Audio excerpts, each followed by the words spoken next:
આજે 20મી મે 2025 મંગળવારના દિવસે આજના ચિંતનમાં તમામ સંતો હરિભક્તોને મારા સાષ્ટાંગ પ્રણામ.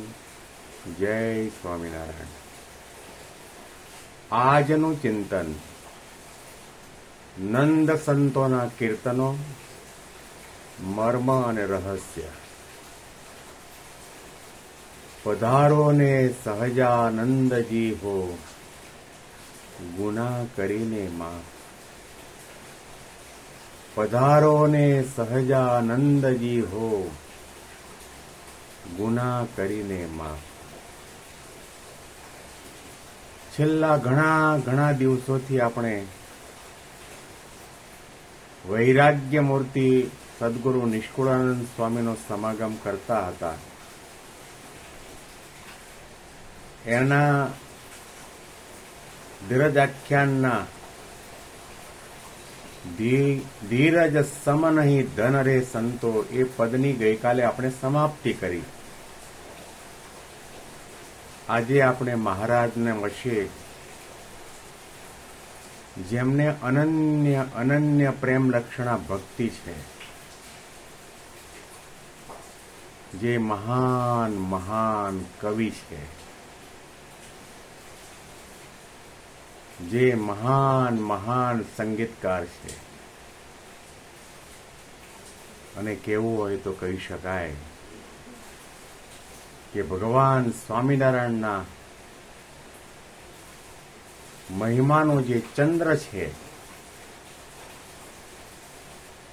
એ ચંદ્રનું એક કિરણ પણ છે. 500 પર માણસો એ સ્વામિનારાયણ સંપ્રદાય છે.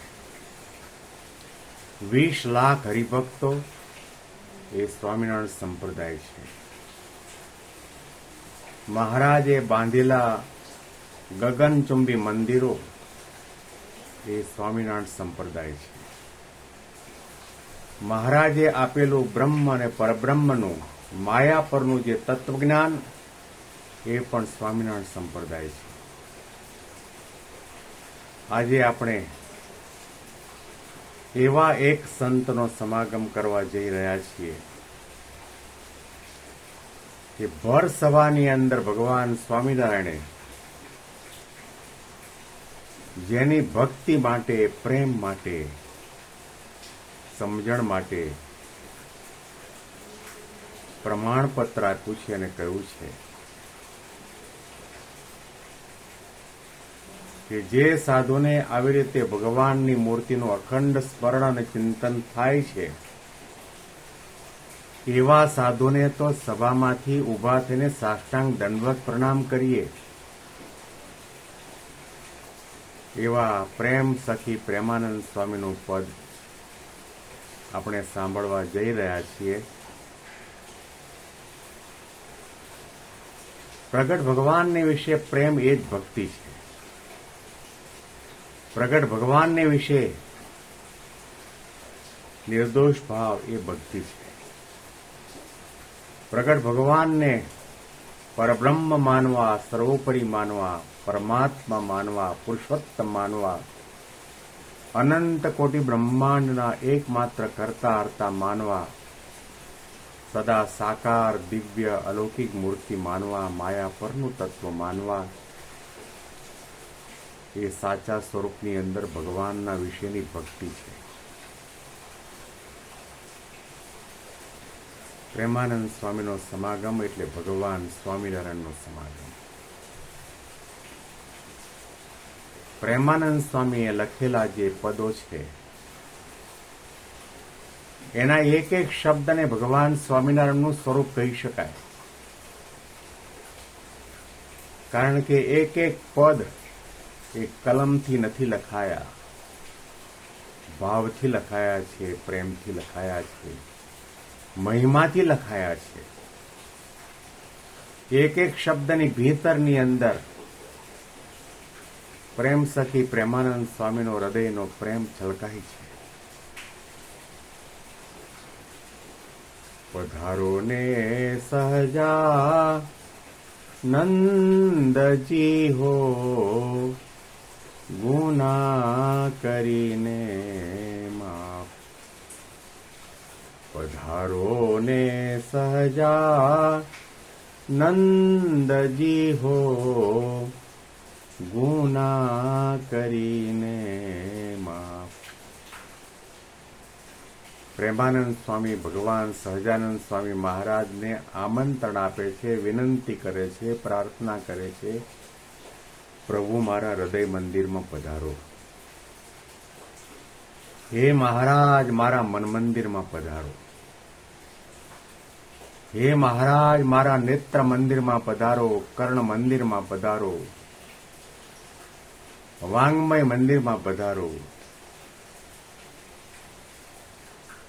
ભગવાનને આમંત્રણ આપીને કેવા કેવા માનવાચક મહિમાવાચક શબ્દોનો પ્રયોગ તેઓ કરી રહ્યા છે. પધારો. જેવી રીતે આપણા ભારતની અંદર રાજ રજવાડા હતા, રાજાને, રાજાના કુંવરને, રાજાના પરિવારના સભ્યોને આપણે કહેવું હોય તો કહેવાય કે પધારો, પધારો, અમારે ત્યાં પધારો. તમે અમારા નાના ગામડામાં ક્યારે પધારશો? પધારો શબ્દ માનવાચક શબ્દ છે. પધારો શબ્દ બોલતાની સાથે વ્યક્તિને પોતાને ખ્યાલ છે કે આ ભગવાન સહજાનંદ સ્વામી મહારાજની આગળ હું બહુ જ અલ્પ છું. ભગવાન પુરુષોત્તમ નારાયણ સહજાનંદ સ્વામી પાસે હું કંઈ જ નથી, કંઈ જ નથી, કંઈ જ નથી. એમાં હૃદયનો ભાવ પણ છે, મહિમા પણ છે, દાસત્વ ભાવ પણ છે. ભગવાનને પધારવા માટે હૃદયમાં ઉત્સાહ અને ઉમંગ છે, તમન્ના અને ઝંખના છે. મહારાજ મારે ત્યાં પધારો, પધારો ને સહજાનંદજી. સ્વામિનારાયણ સંપ્રદાયનો ઇતિહાસ આપણે સૌ કોઈ જાણીએ છીએ. નીલકંઠ વર્ણી એટલે કે સરજુદાસજીને જ્યારે રામાનંદ સ્વામીએ ભાગવતી દીક્ષા આપી ત્યારે એમના બે નામ આપ્યા. એક નામ આપ્યું નારાયણ મુનિ અને બીજું નામ આપ્યું સહજાનંદ સ્વામી. નામ પણ ભગવાન પુરુષોત્તમ નારાયણની હૃદયની ઈચ્છા પ્રેરણાથી રામાનંદ સ્વામીએ આપ્યું હોય એવું આપણને અનુભવાય. રામાનંદ સ્વામી જાણતા જ હતા અને કહેતા પણ હતા કે હું તો ડુગડુગીનો વગાડવા વાળો છું અને ખરા ખેલના ભજવનારા તો આ સહજાનંદ સ્વામી છે. પોતાના જેટલા જેટલા શિષ્યો, સંતો, ભક્તો હતા એ બધાને સહજાનંદ સ્વામીનો મહિમા કહીને એમાં જોડ્યા છે અને આજ્ઞા પણ કરી ધર્મધુરા સોંપતી વખતે કે જેવી રીતે અત્યાર સુધી તમે સૌ મારી આજ્ઞા પાળતા હતા એવી રીતે હવે પછી મારા સ્થાને બિરાજિત આ સહજાનંદ સ્વામી મહારાજની આજ્ઞા પાળજો. સહજ આનંદ. એમના દર્શન કરીએ અને સહજ આનંદ થાય. એમની વાણી સાંભળીએ અને સહજ આનંદ થાય. એમનું મનન ચિંતન ને સ્મરણ કરીએ તો સહજ આનંદ થાય. ચટકનથી ચાલથી મહારાજ ચાલતા ચાલતા જતા હોય અને ચાકડીના ઉપરના ભાગમાં ચાંદીની ઘૂઘરી બાંધી હોય, એ ઘૂઘરીનો મીઠો રણકાર સાંભળીએ તો પણ આપણને આનંદ થાય. માણકી ઘોડી ઉપર બિરાજમાન થઈને વિચરણમાં નીકળતા હોય અને માણકી ઘોડીના ડાબલા સંભળાય એની અંદર પણ આપણને સહજ આનંદ થાય.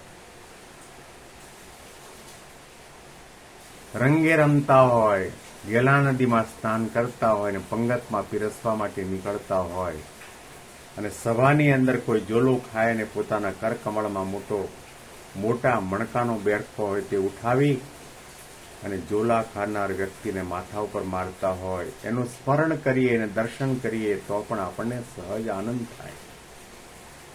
એવા સહજાનંદ સ્વામી મહારાજ તમે પધારો.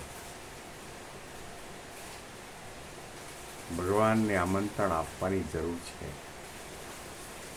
ભલે કદાચ આપણી પાસે શબ્દો ન હોય, ભલે કદાચ આપણી પાસે ભાષા ન હોય, ભલે કદાચ આપણે કવિ ન હોઈએ, કદાચ આપણી જબાન એક શબ્દ પણ બોલી શકતી ન હોય, એવા મૂંગા હોઈએ,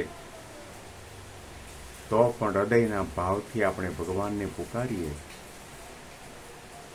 ભગવાન દયાળુ છે, કૃપાળુ છે. ભક્તના ભાવને, પ્રેમને ભગવાન તો એવા સાંભળવા વાળા છે કે નાની સરખી કીડીના પગની અંદર ઝાંઝર બાંધ્યા હોય એ ઝાંઝરને પણ પરમાત્મા સાંભળે છે.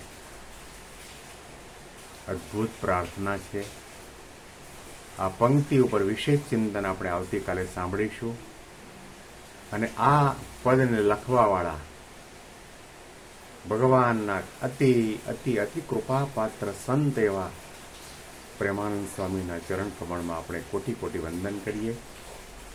બેંગ્લોરથી પીડી શાસ્ત્રીના તમામ સંતો હરિભક્તોને મારા સાષ્ટાંગ પ્રણામ. જય સ્વામિનારાયણ.